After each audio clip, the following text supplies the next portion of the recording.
करती है। हाई फेंक दाना लोढ़ा गुस्सा कम कर थोड़ा चूड़ी फूट जाई रंग छूट जाए तमन्ना रूठ जाए तोहरा राजा जी के दिलावा टूट जाई तोहरा राजा जी के दिलावा टूट जाए तोहरा पिया जी के दिलावा टूट जाई तोहरा राजा जी के दिलावा टूट जाए।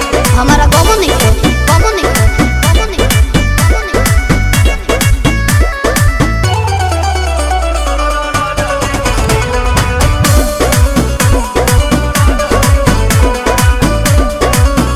खिसियालू कहे रिसियालू कहे गरम आलू तो फेंक देलू आलू कहे दारू चालू तो बोलो ना जानू काहे हमसे भइल बाटे भारी धोखा एही आलू के मिस देब चोखा झाई देबू नहीं खाए तका बोला हम कमाए चितर कूट जाए अरे दिल टूट खाए हैं? दिल बूट खाए अच्छा तोहरा राजा जी के दिलावा टूट जाई तोहरा राजा जी के दिलावा टूट जाए तोहरा बलमू के दिलावा